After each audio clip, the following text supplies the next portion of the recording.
Yeah.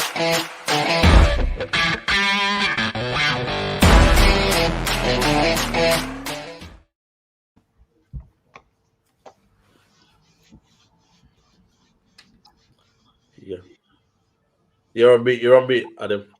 I'm on mute. Oh, guys, I think my intro had a bit of a skits out there. I don't know what was going on there, but yeah, obviously United's sabotage crew is out in force already. I think I've just left the boardroom, guys, and all the empty seats behind me here are half, and people are just scared off by telling them a few home truths. And really, I think it's every United fan's worst fear right now because there's no noise coming out of United.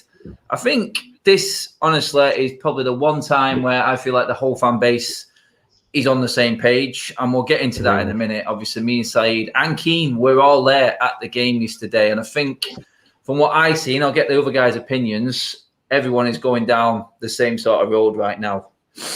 And certain someone isn't at the wheel driving it. But let's get into it. We've got the guests in. We've got Dave, who's now moved from America over to Amsterdam. He's all settled in his pad. I mean, for a guy's pad, that is very, very tidy. I think everyone in the comments would have to agree. Dave, it's looking rather suave, mate, where you are there. Thank you. You know, I just, did you want me to answer in Dutch? No, you're okay, mate. You're okay. Until we get Ten Hag, and then, no, we'll leave that one. Yeah. It's going to wind everyone up.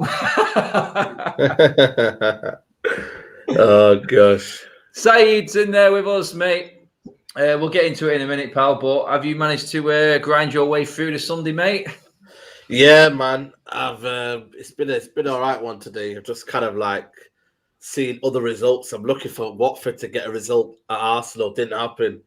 You know, I mean, I'm closely watching this West Ham Liverpool game. I know. You know, 1-1. You know, we never used to do this, you know, guys. We never ever used to look above our shoulders and think, what are they doing? But now we have to, because we're in a top 6 battle, top 4 battle, whatever you want to call it, because it is absolutely ridiculous that we're talking about other teams. But yeah, that's how I feel. Yeah, bottom of the sea. Absolutely. Harry won there with a super cheers for that, mate, already. Before we even started, that one came in. And that's how people are feeling. They want to have their voices heard right now. And I've not been able to do a live show because of everything going on. I am back live on United Stand at 7 tonight for a big show in there, guys, as well. So I'm going to use this opportunity to get a few other people's opinions, because I'll bring your comments in as well. I want to get Keane's verdict. We've not spoke to Keane for a while. He was there yesterday.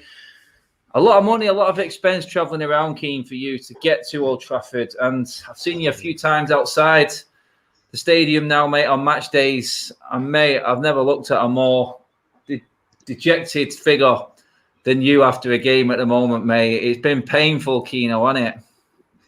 Man, when you start traveling at 1 o'clock in the morning to go to a game and you don't get any sleep the night before, it wears on you. 1 in the morning?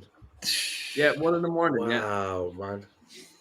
1 in the morning, so you get there for a 12:30 kickoff. Like, it's not nice. It really isn't. And when you're disappointed like that, especially the derby, it's the hope that kills you more than anything. I said it earlier today on Twitter. Like, it's the hope that kills you. But my God, I've never seen a spineless performance ever in my life going to Old Trafford. I've seen a lot of bad performances. I've seen a lot of great performances. But yesterday in the derby is the worst performance I've ever seen. Yeah, we're going to get into that now, actually. Guys, don't forget, get your comments in as well. We'll bring them up and try and discuss them among us. We're going to get into a few player ratings as well, because I don't know if you guys seen the clip of Roy Keane arguing with supporters outside the stadium as well. That was very interesting. I didn't see that, but you know what? You upset a certain few people, Saeed, mate, when you start talking facts. Not many can take what's happening. Yeah. And rather than actually direct their frustrations and angers at the football club and what's going on, they're sort of looking for the next thing, and it's someone they don't really agree with, and they're taking it out on them. And Roy Keane, I think, got a bit of that yesterday. But again, I think he's probably the one pundit, United-related, who's actually talking truths for me at the moment, mate. I mean, he wouldn't fit into the modern-day manager's role because players wouldn't be able to handle what he gives and what he brings. But outside Old Trafford for you, mate, yesterday, what was the sort of vibe you were getting, mate? Was it one of acceptance that this is just never going to work? Mate, I've never seen a Manchester derby so mellow, or even a match day so mellow, you know. Forget even the fact it's a derby. Match day so mellow. I've never seen it, man. It was even a sunny day, sunny kind of like morning, you know. I walked it to Old Trafford because transport, by the way, in Manchester in the morning on a Saturday. Shit, mate. It's shit, mate. Yeah, but you might as well walk it. So yesterday.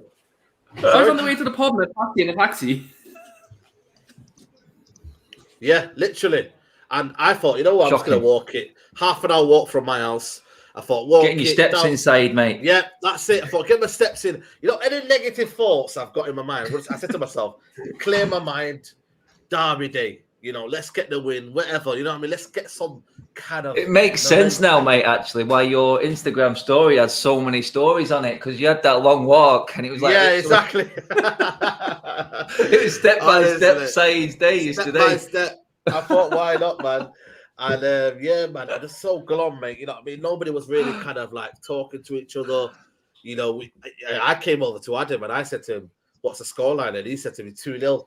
2-0 to... Did you say 2-0, didn't you? I went 3-1 City, maybe, 3-1 before the game. City. Yeah. Yeah, before the game. And I was just like trying to find any positive, but it was just glum. Everyone was really head down. And, you know, that's how the feeling club. And that's how the performance... I know we'll talk about it. That's how it went. It went glum. Nobody was really, even the crowd at the start, we sang for a little bit and then it just went glum. Yeah. But the realization kicked in. Yeah. Not, mate. We're not getting anything back from the players, Keno, mate. I mean, Karen took the kids quick super chat there. What's the panel's thought on Ragnick to the end of the season? Up to director of football. I mean, that's a lot of moving and a lot of organisation for a club like United, Keno, mate, to actually get a manager in who's willing to just go as a DOF. From what I've heard, it looks like he's not really interested in a managerial role. He is purely a director of football type of person. I think we're all clutching at straws, Keno, mate. But before we get into any manager talk for you, I said I seen you dejected yesterday. You and Amy were there. Every time I've seen you so far this season, you guys have just been absolutely fed up. Let down, I think, is the biggest one, mate. And like Saeed said then, Keen, mate, it's a case of you can sing and be up for it 10 minutes, but then when you see what's coming back on the pitch from the players and the lack of organisation, effort, willingness, self-pride, whatever it may be, mate, it just leaves you, doesn't it? It sort of just flattens you a little bit. And that's what Saeed said is the vibe right now. Yeah, and like even talking to other like Irish Reds coming over who... like in the airport and stuff like that, they weren't really expecting much either yesterday, and it was kind of like the same vibe. Like Amy, my girlfriend, she was saying, I think we're going to win today, and I said, you know what? I was like, I wish I had your positivity, because I was like, I don't think we have a hope. But, you know, at the end of the day, still come over and you unconditionally support the club. But, like, in terms of performance, like, it's a derby. Like, so, like, if you look at any other derby in the league or worldwide, let's say, there's always fight from both teams, and there's desire from both teams to win a game. And we didn't show that over 90 minutes. And is that the players saying, finally down the table, saying they don't believe in the manager? Probably. Do you know, I think you have to look at it from many perspectives and say, this type of performance hasn't been there all season. So we're coming up against a brilliant team in Manchester City. And yes, we know, right, technically they're a way better football team than us. They're a well-coached team. But the players, and then the manager to like leave players like Maguire and Shaw in the starting team when they've been absolutely abysmal for us lately. You're leaving McTominay and Fred in there. Like, I said this 2 months ago on the show that Ollie's going to die in that sword by playing McTominay and Fred in midfield, by playing favourites in the team. And he's dying on that sword now. And you can even take into perspective as well. Remember when he first became permanent manager? And Ollie said this sentence, this resonates with me ever since. He said, I'm going to be successful here, and there's going to be players here. You know, there's players during this time where I'm going to be successful, I'm not going to be here. McTominay and Fred were two players that were in the team that day, and their players were still here, and their players who were still picking, and their two players who were ultimately helping him get the sack. He's out of his depth at the moment, and as much as I support him for so long, he's not good enough to carry us to where we want to be. And I'll tell you one thing, this is on the Glazers. If they keep him over this international break and we continue to lose results, and then they sack him when Champions League isn't available for him, then that's on them, and that's their ineptitude. Because imagine being, right, let's take this in the business sense, since the Glazers love business so much. Imagine being a multi-billion pound company, right, and you have no contingency plan in place if shit hits the fan. Like, you call yourselves business people. Well, from a business perspective, you want to run a successful business. You're not very good owners if you don't have a contingency in plan when shit hits the fan. And look, we all know what they are. They're just a bunch of parasites, really. Yeah. One man who knows quite a lot about American business, sports franchise and everything is our David, who has now given up on the American life. No disrespect at all. And moved over to Europe. He's now living it up in Amsterdam. Couldn't have asked for... Oh, you couldn't have really... No, you couldn't have asked for a better place to live, actually, mate. I think you've nailed it there on that one. But Dave, away from the Glazers, and we know what issue there is there. You have been a starch believer in Ole has not been given the right time and tools. It's been a while since we had you on the show. I think it's good that we've got you back here now, mate. Now that he has been given what all of us would say is fair amount of time and money spent on this team, keeping it football related, mate. How have you seen the start to the season overall and now where we're at? Has your mind been swayed completely the opposite way that this is untenable and he really isn't the man? Or is there any hope at all for him? No, there's no hope. It's I said last season and the season before that it was unfair at that point to judge him without having the tools at his disposal. You know, it's like anybody else in any other job, if you're not given the resources to succeed, it could be your fault, it could not be your fault, and it's just not fair to judge it until you've been afforded those things. Well, now he's clearly been afforded more than enough, maybe not everything he wants, but more than enough. The strategy doesn't change. The style of play doesn't change. Nothing has changed. And we're now looking at a situation where if we wait any longer, in the summer, you're going to lose at minimum Pogba, Donny, at least one of the center backs. Martial, Jesse. Martial. Yeah. You could be looking at Sancho angling for a move already. Possible low. It's just untenable. And he doesn't give players chances. He doesn't give players opportunities. He keeps banging on about how I trust Fred, McTominay, and Harry. Trust them to do what? Exactly. I'm at a loss. I'm at a total loss.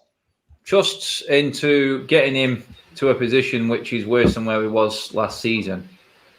I don't understand that trust word side, mate. I really don't. Going into players' performances, I mean, I don't think anyone, barring what, David De Gea, could hold his head up. I mean, he did make a little bit of a mistake for the second goal, granted, but I think the mistakes were before it got to him. Yeah, he didn't cover himself in much glory, mate, but there could have been three players at fault in the way that goal was considered before it even reached our goal line and David De Gea. But, mate, like yesterday, you said it, you started the show by saying it, Saeed, mate, in terms of you lose interest quite quickly. There's always the match day buzz. Keenan will say it to you. You will come over. Yeah, of course. I'm looking for hope. I'm looking for positives. Can we do this today? Can we spin it around? But I've been saying for a while, Saeed, mate, that Ollie gets that result when he needs it sort of game isn't there anymore, mate. The vibe is gone. And for me, I don't know about you, mate. We didn't speak too much after the game yesterday, but for me, it looks like the players have lost. The players are lost, mate. And one player in particular, mate, I'm going to bring you up on it now. Harry Maguire's interview yesterday, Saeed, mate. I don't know if you've seen it, and then I don't know if you've seen Ollie get questioned about it afterwards. It doesn't look like what Ollie says. It doesn't look like the players are all on the same page, mate, at all to me. And Maguire epitomises that right now. I don't know about you, mate. Where you at with where the players are at? Does it look like they're gone? Does he look like he's lost them? Yeah, absolutely, mate. You know, because you look at the where I look at it is when the goal goes in. You look at them. Nobody's believing that they can get back in the game. Nobody. You got Fred doing this. Calm down, everybody. Calm down, mate. Are you crazy? You've got like, honestly, it's like everybody's heads down, especially Shaw. Shaw's the one for me I always like, look at when we can see the goal. He just shrugs his finger. He just does that and he just shrugs off.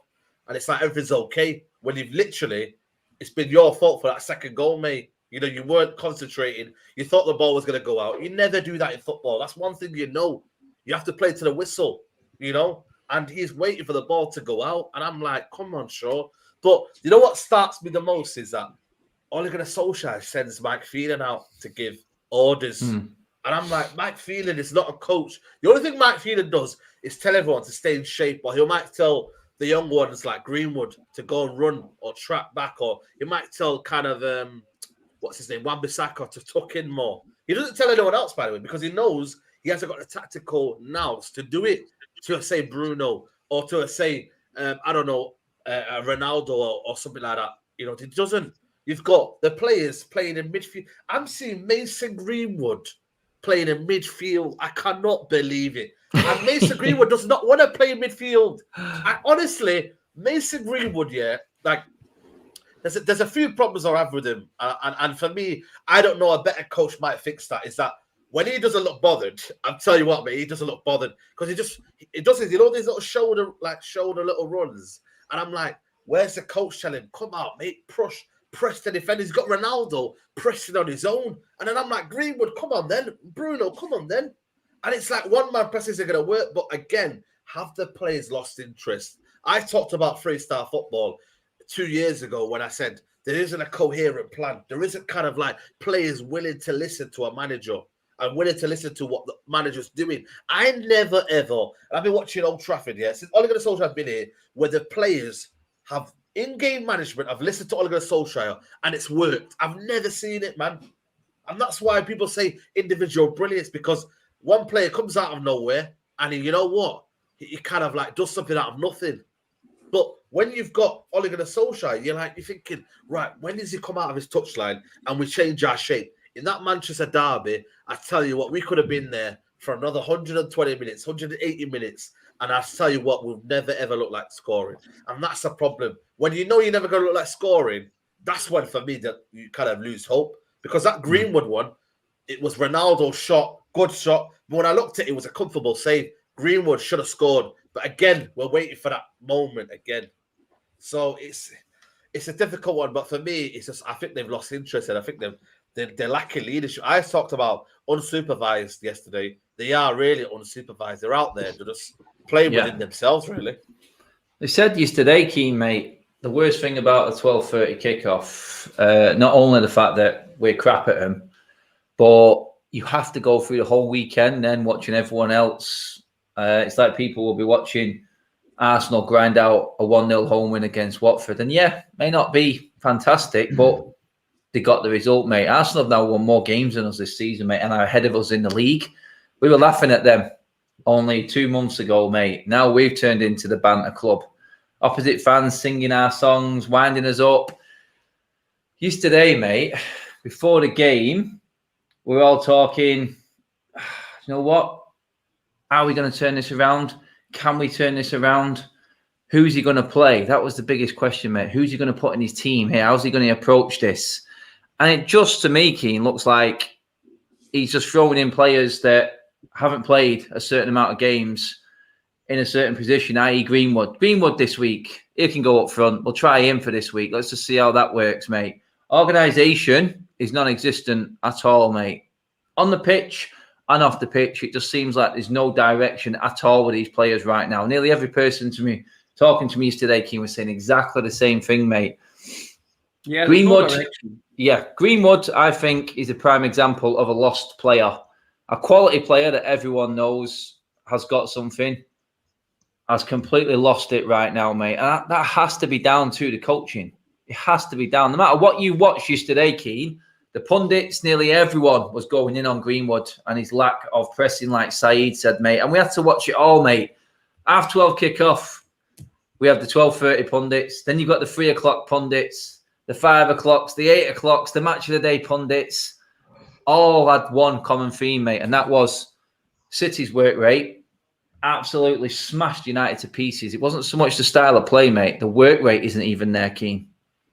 It isn't. And I seen it yesterday. It was different between a team that's well drilled and knows they need to work for what they do with their system, whereas we don't have a system and we don't have any work rate or any cohesion. Again, that's down to the management. Because if you're playing players like Greenwood out of position, like Greenwood's a 9, he's a striker, he's not a winger. And then you're playing him in. I sent in a picture to our group chat this morning about the average shape of the team. Like Greenwood was borderline playing centre midfield yesterday. Was borderline playing centre midfield at most points in the game in terms of how deep he was dropping. Like, you can talk about complacency all you want, but at the end of the day, this is a team that isn't drilled and isn't forced into a system, that's successful. We do everything off the cuff. So, like, Greenwood, no work rate. Bruno all over the shop yesterday, but wasn't holding his position. McTominay and Fred were more or less, even though we were playing at wing backs yesterday, them two were dragged out of the wing so much you would never would have thought they were centre midfield players. Like, literally, it's brain dead football at the moment. Brain dead. That's how they are. It's like you're going out watching your under 12s team on a Saturday morning, and it's just literally everyone run up front and everyone run for the ball. That's literally what it is. And how much longer can this go on for? Because the start of the season, we had a favourable fixture list, to be in a good position coming into these games. We came into these games looking like we need to claw back some points, and it's getting worse week by week by week. You now have an international break. You have 2 weeks to get someone in and get a contingency plan going, even if it's for an interim manager until the end of the season to get your proper target. But if we stay like this, top 4 is gone. I'll tell you one thing, top 6 is even a doubt. You look like teams like West Ham, teams who are are well coached. Arsenal, Spurs have got Conte. United are in big, big trouble. Big, big trouble. And if they stay the way they are, it's going to be grim. That's it. I mean, Dave, mate, talking about pundits there, a few people have picked up on. I don't know if you've seen much from your end, Dave, in terms of what was said.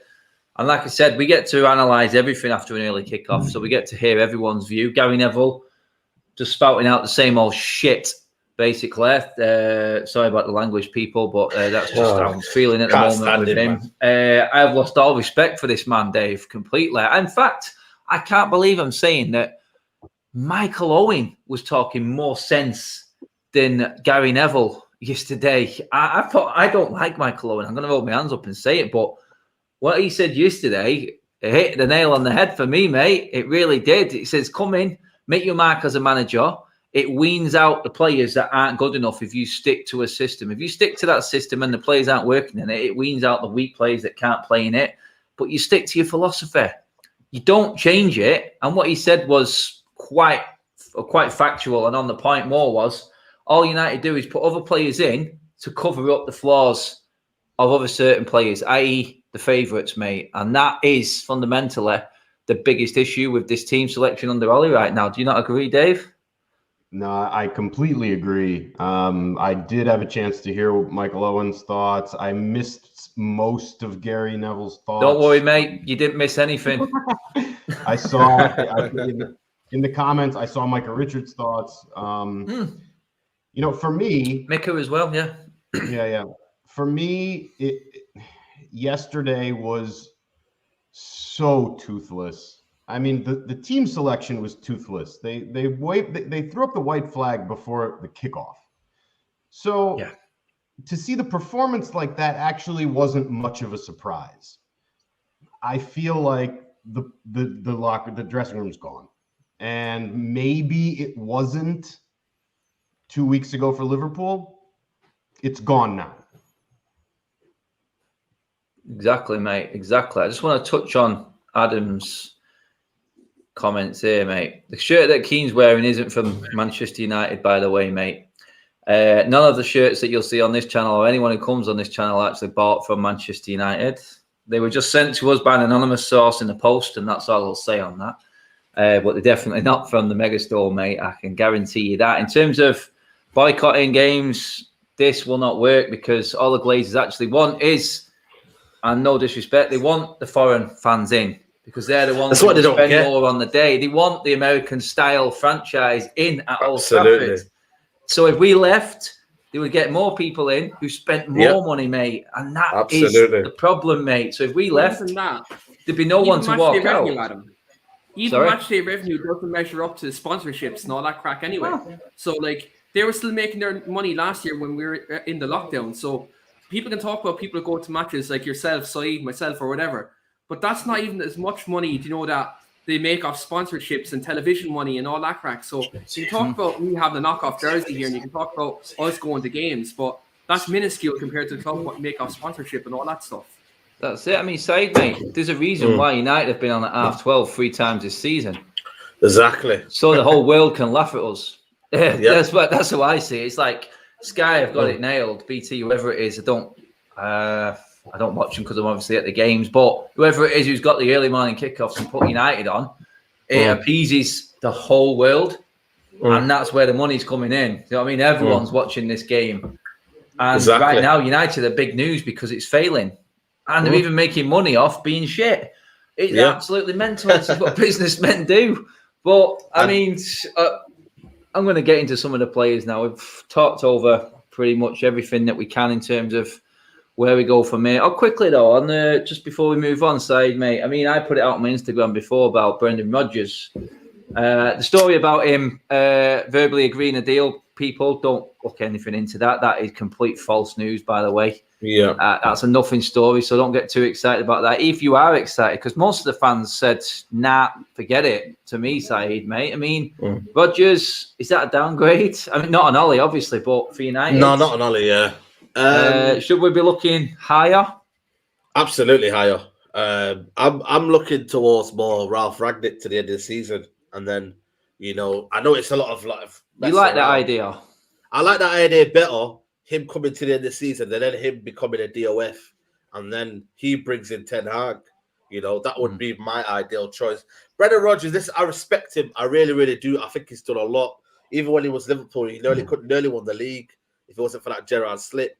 Leicester, he's done things over there. So he is a good manager. But the problem is where the barometer for Man United is high. And we, as his fans, should expect the highest standards, even if we're not been winning the league for 7-8 years. I understand that, but the expectation at Man United is very, very high. And is he a manager to take us forward with the likes of Pep Guardiola, Klopp, Tuchel, even Antonio Conte? I know they drew today. I know they're not the team that everyone thinks they will be, but if they get backed, then they will be in the top 4 race. And I genuinely think they will. West Ham are doing well with David Moyes, who at this level, so for me, Brendan Rodgers, I rate what he does, but I'd get behind him like we did with Ollie. We get behind the manager, but when push comes to shove and he has to battle these managers, then there's going to be a divided fan base again. We need someone who's going to come in, imprint his idea, imprint his philosophy, and the whole fan base, I'm telling you, will get behind it. Same way with Tuchel, vindicating Champions League. We need someone who can do that. But Brendan Rodgers, nah, not for me. The problem, though, is that it almost doesn't matter who you bring in. You could bring in the most adept, knowledgeable, successful manager you could, that you could put together in Football Manager. It almost doesn't matter because the board will never provide them the platform to succeed. And what I mean by that bring up there, Dave, actually. Sorry, mate, to interrupt you, but while you're on that, mate, would you... And the only way I see this working is, so I'm looking at it going, United don't want anyone from the outside to come in, but are only too willing to blow money at paying off managers' contracts, which has cost us near 30 million just to get rid of managers over the last 5 years. They've given Ollie, on average, 130 to 150 million a summer. I would look at that and go, if they offered that and did that consistently through every single summer, they probably wouldn't have as much of a backlash. But then you've got to bring someone in who, and I don't know why they've given Ollie this opportunity and no one else. This is the thing, mate. The only way it works is if you say to a director of football or anyone coming in, you say, right, you get the manager. That manager's got £100 million a summer to spend. That's it. Work with that.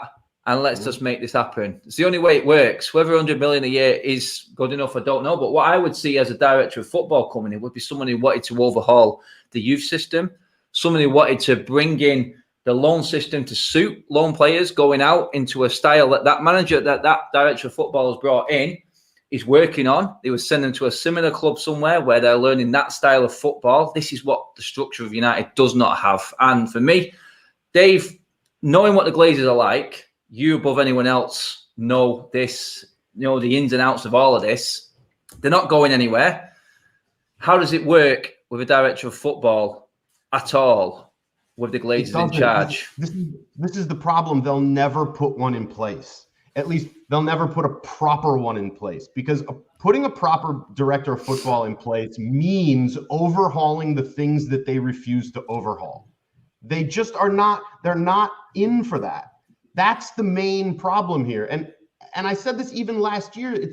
This is part of the reason why it's really difficult for me to just be, until very recently, full on Ollie out, because yes, he's in over his head. He's out Tell of you his what, depth. Dave, quickly before you carry on, Dave. Sorry, David Moyes used to be United manager. He's beating Liverpool right now. But carry on, Dave. Well, there you go. Wow. There you go. Because it's not good enough to just have a successful manager. You have to have a structure in place. You have to hand him a transfer kitty and say, "This is your money. Spend it how you see fit." Look at the people that we're paying who never play.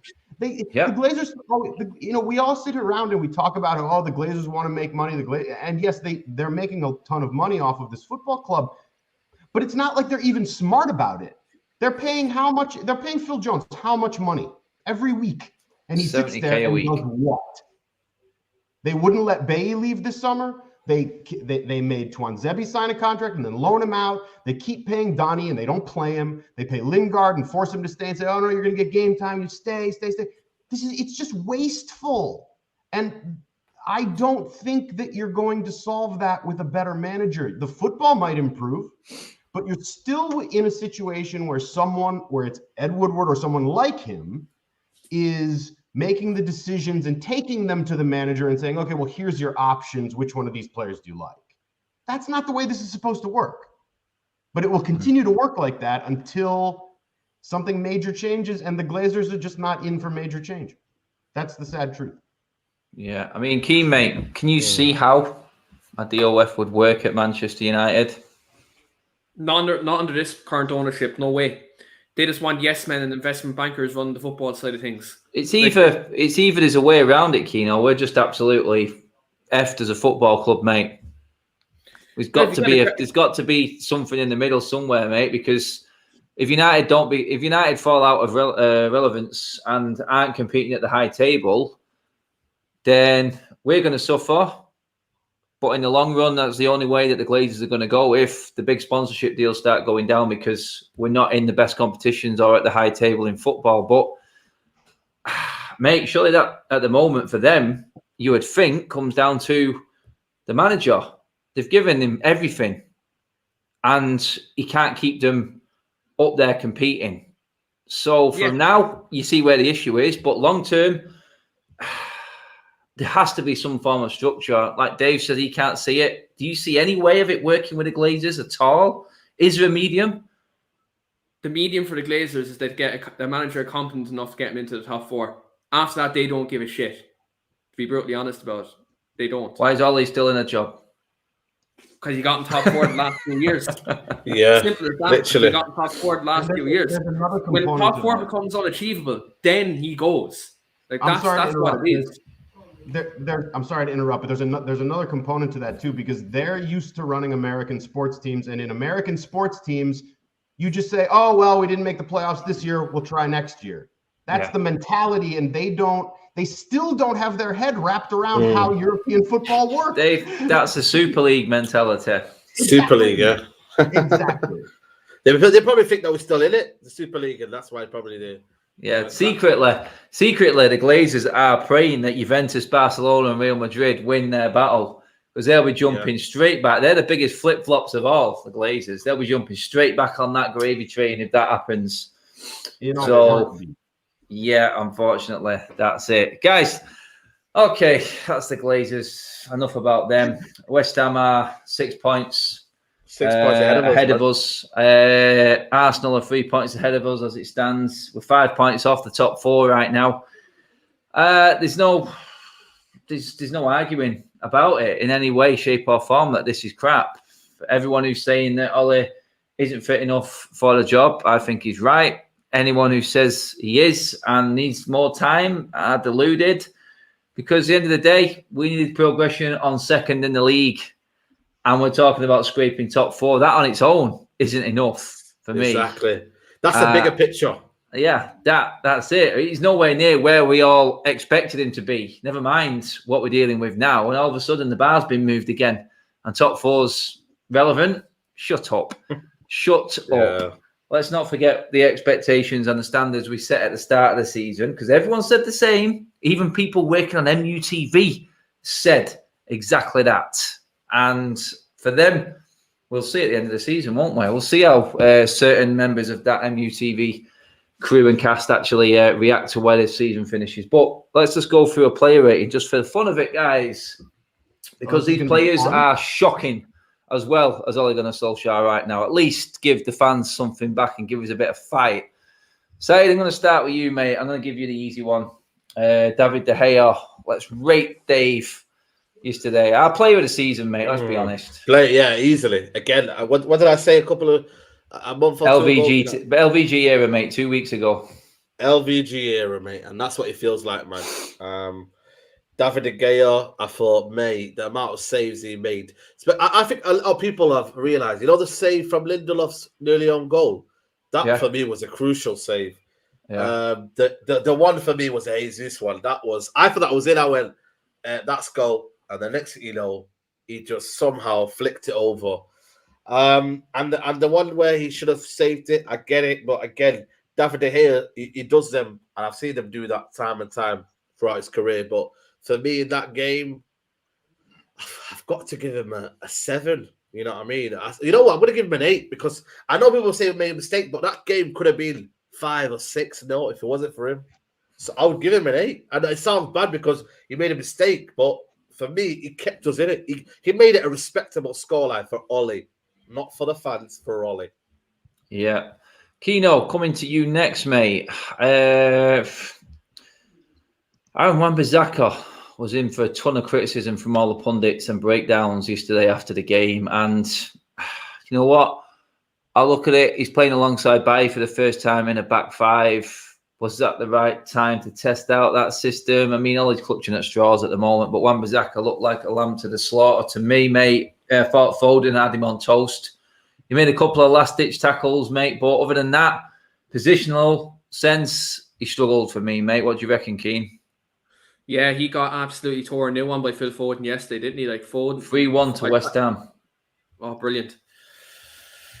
I can't even be happy about the Scousers getting beaten. To West Ham are more of a threat to us than they are. Like, but oh man, wow.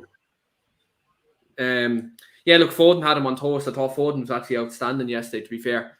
But Wan-Bissaka didn't know whether he was coming or going yesterday. He didn't know when to go forward. He didn't know when to drop back and tuck in. And it's just he really struggled yesterday. I'd give him a 4 out of 10 yesterday. But he hasn't been great for a long stretch. And Joe, if you really want to help his development, chopping and changing his position isn't going to help that either. Going from a right back to a right wing back week after week after week. Nail down a position, nail down a formation. But look, again, that's down to the manager. Oh, God, yeah. So what did you give him then? Sorry, mate. I gave him a 4. 4. I would probably go 3. So would you give him Wan-Bissaka a 3? Yeah, I'd give him a 4. But, you know what I mean? 4. Again, did you see his mistake, by the way? I don't know what he was doing at the end. I was on the East stand thinking, what's he going to do here?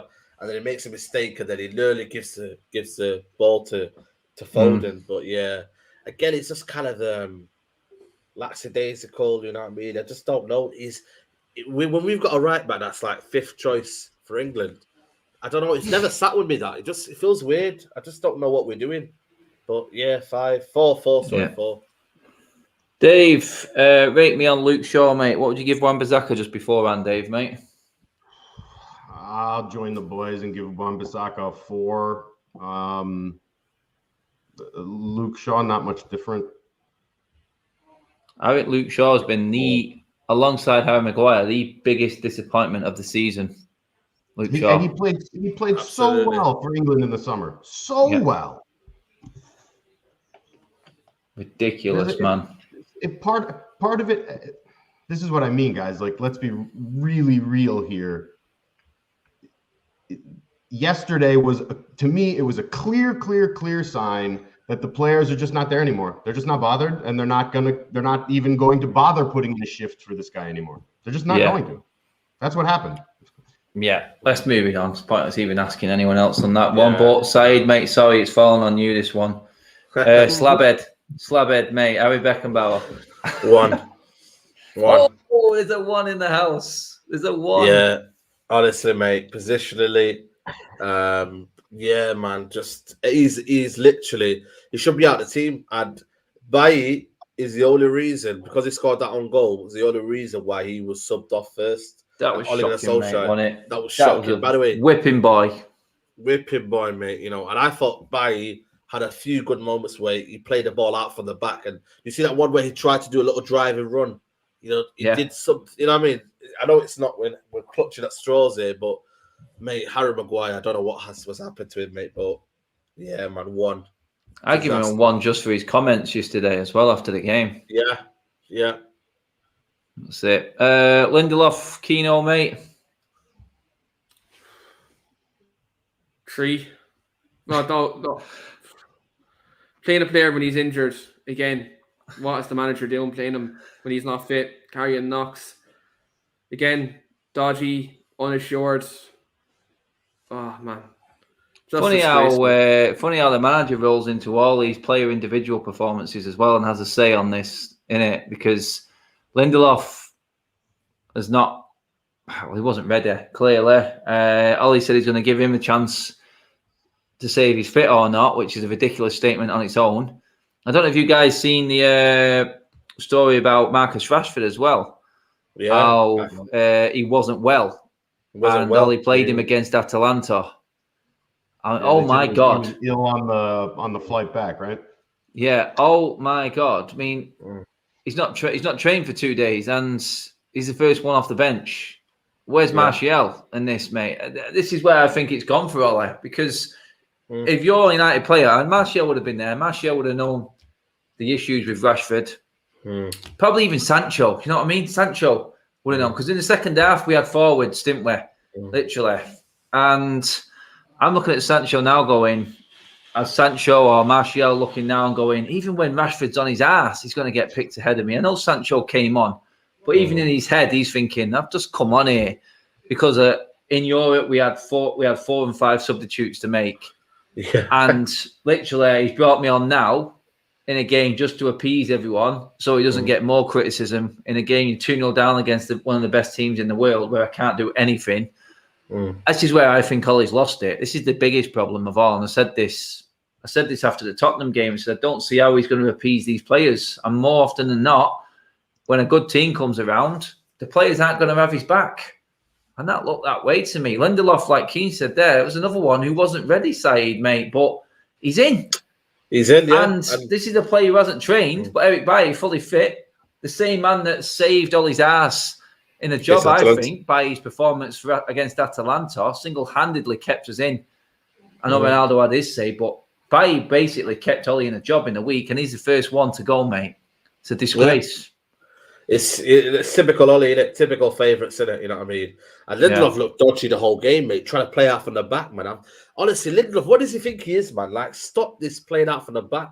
Because he literally... They like two Chuckle brothers, him and Maguire, just thinking that they're ball playing centre backs and they can come out from the back, man. Just get them. Honestly, I've never seen the Stretford end so animated. Well, the whole ground playing out from the back business. Mate, they applauded them. They applauded them when they decided to kick it long.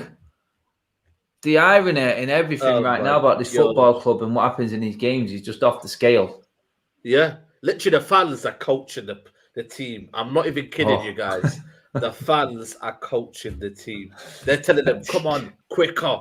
Come on, play it long! Come on, Renat!" Oh my god, it is so bad, this team. But am I rating Lindelof? I want to give Lindelof a 3. Yeah, 3. Yeah. What would you give him, Dave? 2, 3, 2. Same. 2.5, just for posterity. Yeah. Okay, right. Next one's on you, Dave. And I'm going to call it this because this is what it is. It's not 2 players, it's 1. And this is Ollie's fault. Give me a rating for McFred because they are 1 person. Yeah, 0. 1, yeah. 0.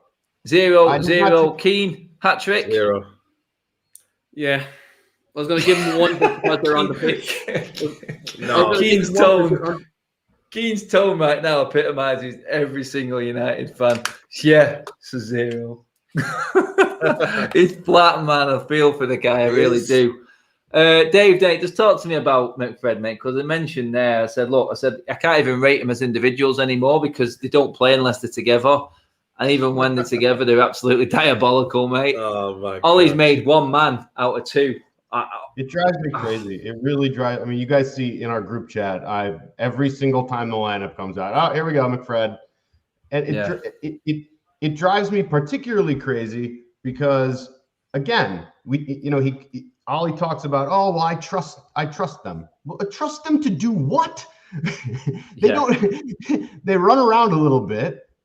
Fred has the first touch of, I don't even want to say it. 3-2. Oh, Testy finished this. 15 to go, is it? No, about 10 minutes ago, 8 minutes ago. Yeah. Go on, Dave, mate. Carry on about your favorite dynamic duo. I said this on Keen's channel a couple of days ago, actually. I've never once this season seen McTominay play a ball that splits the midfield and defensive line for the opposition. Not one time. He's only done it once, and that was West Ham. That was literally the only time when he put the ball in for I don't recall a single one. So you have one central defender who can't play a first touch, and you have another central defender who can't play a forward pass. So again, I ask, what exactly are we trusting them to do? Because it's certainly not prevent goals scored, as we've seen the last 4 weeks. 2 clean sheets in 24. It's unbelievable. I'm at such a complete loss over it. I don't know what else to say. 0s all around for, like Very David bad. Jones says, McFraud. McFraud, yeah. Couldn't have really said that any better. Moving on. Biggest disappointment, and this is because standards are so high, but I feel like he's dropping down with the rest of everyone else right now, is Bruno Fernandes. Keane. We love the guy, mate. We love him to bits, but I can see exactly what's happening to every decent player that comes to this football club, mate, happening to Bruno Fernandes right now. Yeah, I'd give Bruno a 3. The amount of times he tried and nothing was coming off, and even when you notice Bruno stops running, then you just know something's wrong. You know. Yeah, exactly that. Well put. Like when you see when Bruno stops running, and he stopped, like he's playing passes for the sake of it. I think that's when you know, like that's when he's done. And Bruno's getting dragged down to average levels in certain games now, and that's because of this setup, this manager. It's just we're making good players look average at the moment, and it makes you sick, to be brutally honest about it. It is that 3. Said, mate, what are you giving our Bruno, mate? Yeah, I'm gonna have to agree with Kino. I think 3 as well. You know what I mean? For me, that was the one where I was a bit worried yesterday. Was Bruno anonymous? I'm with you. Shadows. Catching shadows. Running lost causes. That was the one where I thought, who would be that one person that would galvanize this team and make something out of nothing? But even he lost his head. He was just almost like didn't really wasn't up for it, and that's the saddest reality. But then again, he was outnumbered in that midfield. De Bruyne kept dropping in there. Bernardo. There's about 4 or 5 midfielders in there. And, that's what happens when you play 7 at the back. There you go. Yeah, is that 8 with a keeper. Oh, I mean, but Dave, mate, you know what? Side said it there. It says that was the worrying one with Bruno. Yeah. Big worry was the fact he came out afterwards in the interview and backed that up by saying City came here and showed us that we are miles away. And that showed in his body language, mate. It felt like he'd given up. Yeah. Well, but this is what I'm saying is you line up with 7 outfielders at the back to start the game. And what is that saying to Bruno walking out of the tunnel? That's saying, listen here, mate. You're going to go up against 4, 5, 6, 7 guys, and let's hope you can find Cristiano on a long one. Good luck. Have fun. Hope it works. That's what I mean. Really, if I was him walking out of the tunnel, what am I thinking, knowing that there's 7 behind me and at least 3 of them can't play a pass forward? It's all on me. If I'm Bruno, so I'm saying, you know what, the hell with this. That's exactly that, mate. I mean, another player falls into that category, Saeed. We talked on it before. Mason Greenwood, mate. Generational talent. But I think he's just showing an attitude right now that doesn't belong in a United shirt. And people will say he's like this all the time. He's a greedy player. He's a greedy player. Let's not forget, all Mason Greenwood knows is Solskjaer and his merry men of coaches. Yeah. He doesn't know anything else. He can't even get in the England squad anymore. He kind of blew that himself, but Southgate is a bit of a numpty. Yeah. For me, again, alongside Bruno, one of my biggest concerns, mate. Yeah, I'd have to give him a 1, you know. Honestly, I don't think, what did he do?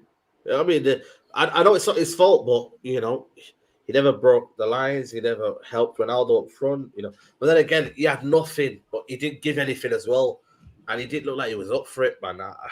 For me, he's another player that's kind of lost himself in this Ollie reign. You know what I mean? He's a striker for me, like Keita says. He should not be playing midfield on the halfway line. You know, and then what he's doing is he's doing half turns on the halfway line. All City did was to squeeze him, and then he kept giving the ball away. That's all they did. So for me, ineffective Greenwood is probably the worst Greenwood you're gonna get, because if he's not scoring goals or getting in dangerous positions, he's almost ineffective.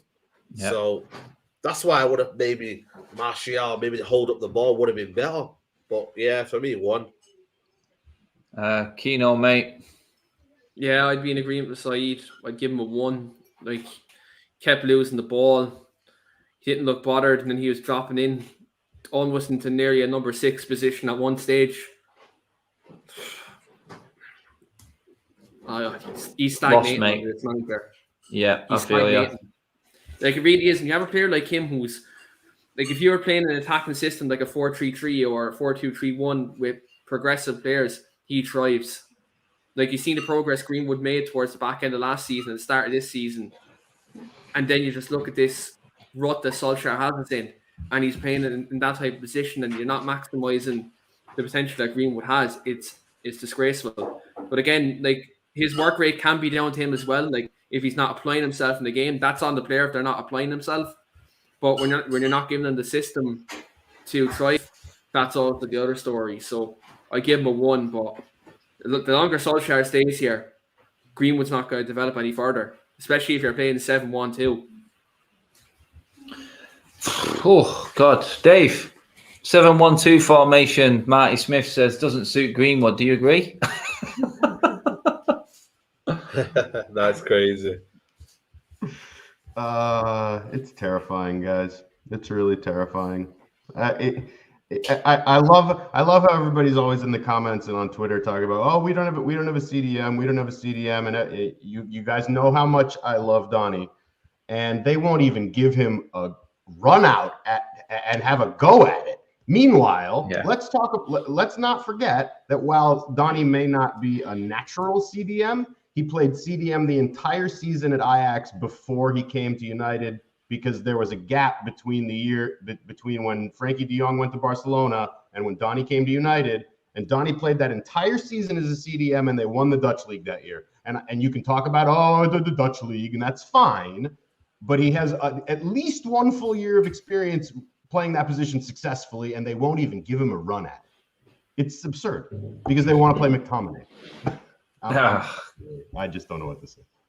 Yeah, mate. I'm glad you said it, because I haven't got anything to say either on that one. But yeah, I don't think Greenwood gets better than a 1. The man himself, he's been literally carrying this team on his backside for the last, since he came. Cristiano, graveyard shift yesterday, mate. Yeah, graveyard, mate. You know what I mean? Just kind of spectator again. You know what I mean? I think there was one chance he had with his left foot. The one as well offside. You know what I mean? But then, when it's like, it's mad, when you're at Old Trafford and it's like, you're thinking, we don't really deserve that, because like we're playing that poorly. And then Ole Gunnar Solskjaer will just say, you know what, let's play. Because I think, like a lot of, we when we're playing this defensive formation, it's not because we're that kind of good defensively. It's because we're awkward to play against. United are an awkward team. City, no one knows what they're going to do. Exactly. And when you've got like 7 at the back, like it's going to be hard for any team in world football to get through a 7 at the back. You know what I mean? I know Liverpool, we played 4 at the back, but 7 at the back is still a 1. But then the problem is, it makes it awkward for the attack. So when you're building up, there was a few opportunities where City made a few mistakes and Ronaldo got on the byline, but then he got crowded out quickly. And that's the thing with United. We never have runners off Ronaldo.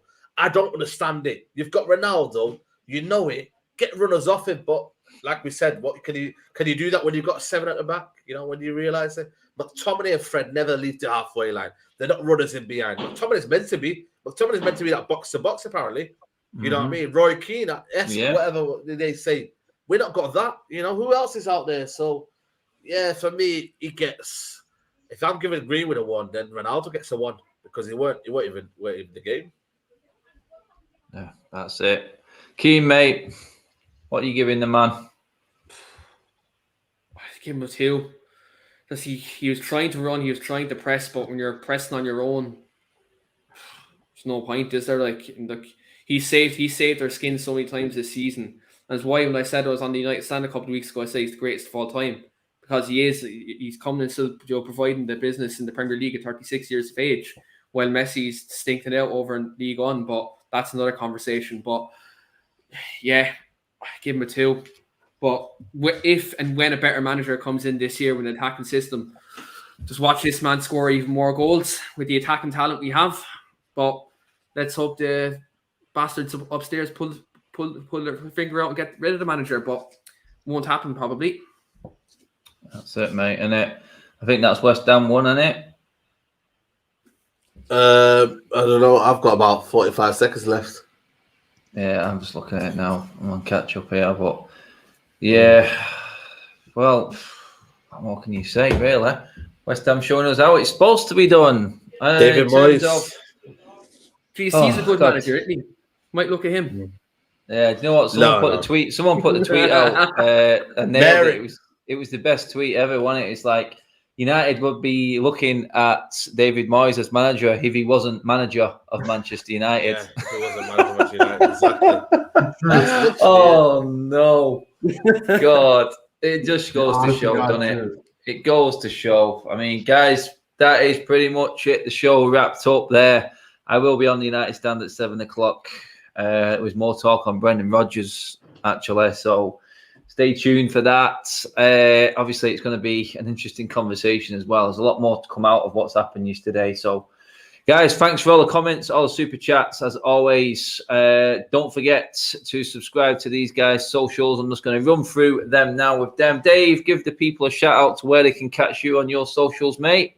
Find my personal Twitter at Yankee De Jong. Funny. Said, mate, both channels, please, pal. Go for it. Both your channels, new YouTube channel launching tonight, is it, mate? Yeah, 9 o'clock tonight, Matic TV. Make sure you subscribe to that. And Sai TV as well. I just went past 40k, so big up to everybody who's tuning in as well. Yeah, man. Get in. Man. Appreciate it. 40k. Keno, mate. Busy, traveling around, working, streaming. Where can the people catch you on your channel, mate? Yeah, so you can catch me on the Weekly Armchair Sports Talk and cover all things all Premier League over there. And also you can catch me on my Twitter handle at United_Keen23 if you want to see me just losing the head about United on a daily basis. Come over and have a look. It. Guys, that is us done. There's loads more we could talk about, but we'll save that for another day. Everybody, thanks for tuning in. Don't forget to hit that subscribe button, bottom right-hand corner there, right on Saeed's shoulder. That's the one you want, Saeed's left-hand shoulder there. Hit it. Give the video a like, as always, guys. Get your comments in afterwards. I don't know how many comments and messages I had this weekend. It's been impossible to get through to them all, but we try. Get them in. Start another conversation when the video goes live. For now, though, people, we're out of here. Take care, and at least we've got a 2-week break now, so no stress for a couple of weeks, eh, guys? Lovely jubbly. See you all later. Bye-bye.